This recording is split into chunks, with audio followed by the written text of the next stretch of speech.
stories. Construction of courthouse annex complete. St. Lucia State refiles case against news reporter. And Trump demands Congress amend wasteful COVID-19 bill. Hello and welcome to the ZIZ Midday Newscast. Today is Wednesday, December 23rd, 2020. I'm Kyla Barrage. And on the national scene, services at the Sir Lee Llewellyn Moore Judicial and Legal Complex in St. Kitts is now strengthened following the completion of an annex that houses a third magistrates court chamber and a mediation center dedicated to criminal and family matters. Attorney General and Minister of Justice and Legal Affairs, Honorable Vincent Byron Jr., made the announcement on the final day of the budget debate on Monday, December 21st. The building houses three key functions for the Ministry of Justice and Legal Affairs. It has, on the ground floor, as you enter, with security, well-positioned, using all the means of technology, a third magistrate court chamber for District A. A third magistrate court chamber for District A. So in addition to the two in the main building, here becomes the third one. It's a smaller chamber, but it's ideal for in-camera hearings. And by saying in-camera, no gallery. So when you have to have juveniles on trial, they go there, you can't have the public coming in and looking. And so therefore in-camera hearings. They will look for maintenance court. And it will also be able to be a traffic court. It is going to enhance the work of the magistracy, the summary court, and will continue to have better scheduling to allow us, as we have this COVID period, to put on more cases. Also in that building is a mediation center dedicated to promoting peaceful resolutions. Minister Byron said that the annex will greatly enhance the administration of justice. It is illegal to dump waste outside of an official waste station, as well as litter the streets and other surrounding areas, because such practices cause great environmental issues and harm to human health. In light of this, Minister of Environment, Honorable Eric Evelyn, issued a warning to all who are involved in the illicit acts. We need a change of attitude when it comes to littering. And I'm really hoping that in the future we could have our litter wardens activated and they could do some work and charge people when they litter. People must change this. Minister Evelyn also cautioned bus drivers and advised them to encourage their passengers to stop littering. And I want to make a special appeal to the bus drivers. When you have your passengers, man, don't let them throw no bottle out the window. When you're driving on the road and you're drinking a water, don't throw the bottle outside. Keep the bottle in your vehicle until you get home, or you get to a garbage site, or you get to a bin. He said that as a tourist destination, the general public must always take pride in their country and ensure that it is kept clean at all times. We're a tourist destination, and I want the time to come, Madam Deputy Speaker, when St. Kitts and Nevis could be billed as the cleanest destination, in the region and the world. The minister added that the ministry will champion the cause to ensure that the illegal dumping and littering comes to an end. He added that in 2021, the ministry will continue to dialogue with key stakeholders and the general public regarding the environment and the way forward. And in other national news, activities for Sugar Mass 49 will continue tonight with the virtual hosting of the Panorama National Steel Band Competition. The show will feature 7 competing bands.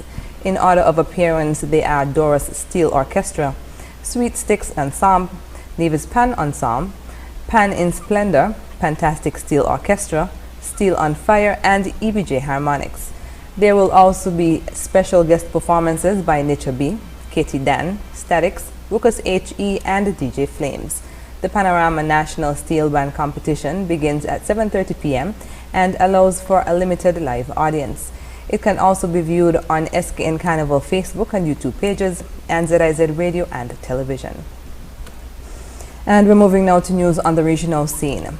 In St. Lucia, investigators and the prosecution have reportedly reopened the state's case against Rehani Isidore in a bomb threat matter. The journalist was rearrested and charged on Tuesday in connection with the previous case, which was recently dismissed in the High Court. He has since posted bail. In a stunning turn of events, with some questioning the refiling of a case already dealt with in the criminal court. More in this report. The state has reinstated its case against journalist Rehani Isidore 3 days before Christmas. Just a few weeks ago, the High Court had thrown out the Crown prosecution's case against the news reporter. The journalist was accused by the state of phoning in a bomb threat at the George F.L. Charles Airport in February 2019, but the matter was dismissed in courts forthwith. But it appears investigators and prosecutors are not relenting. Isidore was rearrested by police on Tuesday, December 22, 2020. Confirmation of his detention came from Superintendent responsible for crime management in the Royal St. Lucia Police Force, George Nicholas, in an interview with News Force prior to the laying of charges. What I can confirm is that a media personality was brought into custody this morning. He has not been charged as yet, so I will not disclose his identity. But in the short order, three matters will be reinstituted against the individual. Previous cases against the news reporter were also dismissed during the past year, and in November, Isidore scored a major legal victory in the High Court after his attorney successfully argued that the prosecution's case in the bomb threat matter was found wanting.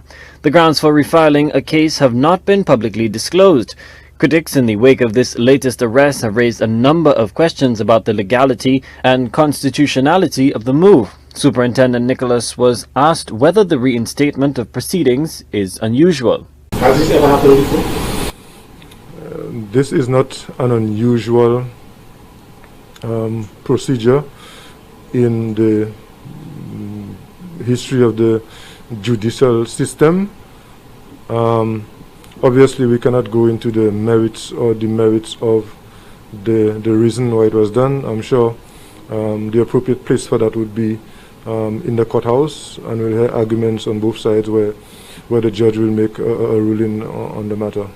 The reintroduction of the case has been vexing for some and perplexing for others, including some stunned legal observers. Nicholas balked on the question of the agency or legal authority behind this course of action.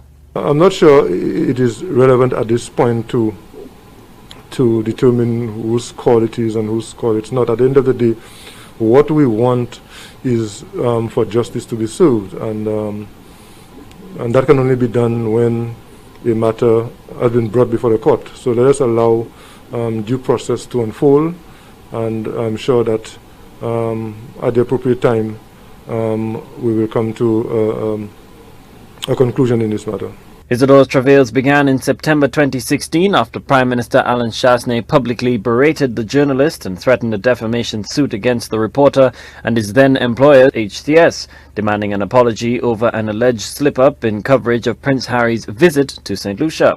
Apart from the public confrontation, legal troubles would follow in the criminal courts in 2017 and 2019. More than 4 years later, Chastanet, citing Isidore's court battles, would snub the journalist, now in the employ of NBC Television, during a media scrum.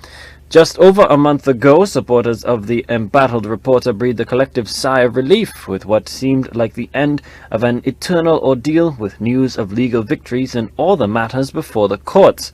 There were reports of the constitutional implications and whether attorneys for the reporter would seek damages in the civil courts. However, the reprieve was short-lived, with the beleaguered reporter this week once again in the legal crosshairs of the state. Colby DeVoe, HTS News Force.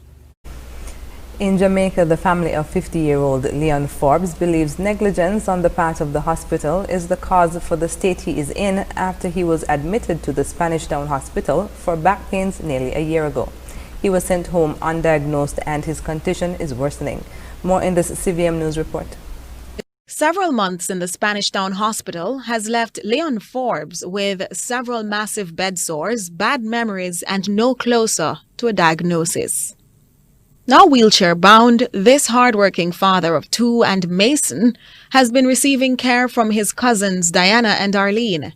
His condition has left relatives annoyed with the hospital. Despite uncertainty about his future, what's clear, at least to his caregiver Arlene, is that her cousin was neglected while in hospital. When I investigated, I heard that because he's lying on it, the dead flesh, they keep peeling it out and peeling it out until nothing much, not right here. You understand me? Nothing much today, so but I'm doing it. I am doing it, and I'm saying then if the hospital you are in and it is like this, and me with this, I don't know nothing about medical, whatever. We don't have no dead flesh to deal with. Why so much dead? Why that have happened to you in the hospital? That tell me one thing. The assistants in the hospital is not doing their job. She questions if this is how the poor is treated by those in the public health system. The cousin says she's since contacted the health ministry, who say they will be investigating the matter. She is a social case. Want to deal with him so? No, that will stop at the hospital. That will stop. The relatives are imploring anyone who may be able to assist to contact them at 876-784-6422. If somebody is watching that has some form of experience, a doctor, somebody who knows, what to do to assist Leon with the sores, because there are terrible sores on his back. Meanwhile, when CVM Live contacted the hospital's management, we were advised that the team is currently in dialogue with the family to conduct further investigations into the matter. Relatives have confirmed the hospital has reached out to them. The hospital's management is, however, distancing itself from claims that a staff member advised the family that Mr. Forbes was poorly treated while admitted because he was a social case. The hospital says it has an infirmary for social cases. Nika Lewis, CVM Live. And we're moving now to news on the international scene. U.S. President Donald Trump has suggested he will not sign a $900 billion coronavirus relief bill unless it is amended by the Congress. He has called the emergency stimulus package a disgrace. The bill was passed by the House and the Senate on Monday after months of negotiations. Al Jazeera's Heidi Jo Castro reports. A day earlier, the White House had said President Trump would support the COVID relief package passed by Congress on Monday. But things changed rapidly within this residence. And less than 24 hours later, this wrench of a video was uploaded to Trump's Twitter feed, effectively ending Congress's victory lap mid-stride. The bill they are now planning to send back to my desk is much different than anticipated.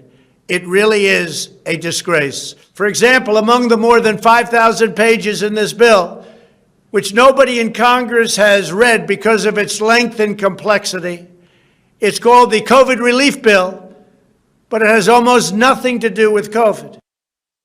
The bill is indeed massive. Besides the $900 billion allocated to COVID relief, it includes money for foreign aid, the arts, wildlife management, and of course, keeping the federal government open until September. Trump is demanding that Congress amend the legislation to remove the unnecessary items, but to add money to the COVID-19 relief portion. The current bill gives $600 checks to most Americans. Trump wants that increased to $2,000. Send me a suitable bill, or else the next administration will have to deliver a COVID relief package, and maybe that administration will be me.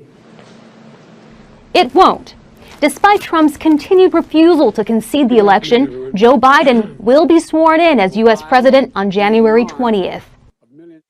One thing I promise you about my leadership during this crisis, I'm going to tell it to you straight. I'm going to tell you the truth. Speaking earlier in the day, Biden commended Congress on passage of the COVID relief bill, while pledging his administration would indeed ask for more money. Our darkest days in the battle against COVID are ahead of us, not behind us. So we need to prepare ourselves to steel our spines.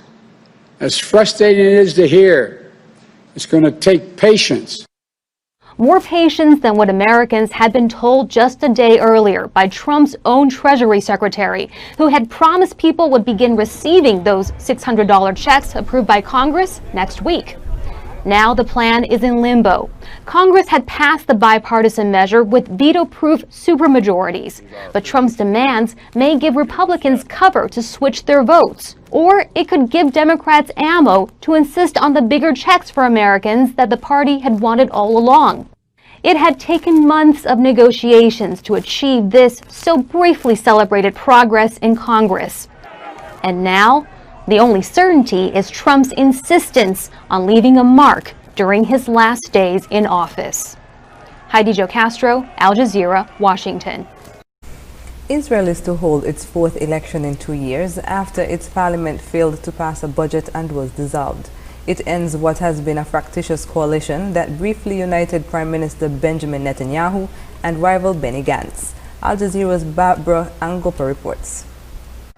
This was the moment when the Speaker of Israel's parliament, the Knesset, announced that last-ditch efforts to pass the budget had failed. There was no way forward for the fragile ruling alliance. Unfortunately, we were unable to find enough common ground to prevent another round of elections and enable the 23rd Knesset and its members to exercise the mandate given to us. We are all going to face a difficult election campaign, and I call on each and every one of us and on each and every Israeli citizen to refrain from exacerbating tensions. Prime Minister Benjamin Netanyahu's popularity has sank over the government's handling of the coronavirus pandemic. He's also facing a corruption case, which fueled divisions with Netanyahu's coalition partner, as well as within his own Likud party. A faction recently broke away. But if it's an inconvenient time for the governing coalition to collapse, Netanyahu didn't show it. We are against elections. It's a wrong decision by the Blue and White Party. But if an election is forced upon us, I promise you that we will win. Analysts say Prime Minister Netanyahu may be overconfident as the political landscape has changed in the past 3 years. He's certainly very weak, much weaker than he has been politically for a long time, not only because he faces this looming corruption trial, but also because Israelis really widely believe he's mishandled the pandemic. They're suffering economically as a result of that. And of course, Donald Trump will no longer be in the White House by that time. So some of the factors that have allowed him to prevail in the past aren't there. Israeli politicians will be entering the new year in campaign mode for the elections in March. Although polls suggest that Likud could still emerge as the largest party, it may need alliances to reach a 61-seat majority to form a government. Barbara Angopa, Al Jazeera. And now for the weather. Present weather is partly cloudy. Winds are gentle from the east-northeast at 9 miles per hour. Seas are 6 to 9 feet with swells up to 6 feet. A small craft advisory and high surf advisory remained in effect. The weather forecast for today and tonight predicts partly cloudy skies with a moderate chance of showers. Sunset today will be at 5:54 p.m. and sunrise tomorrow will be at 6:37 a.m. And that brings us to the end of our midday newscast. Join us this evening for these stories and more in detail. Thank you for joining us. I'm Kyla Barrett. Goodbye.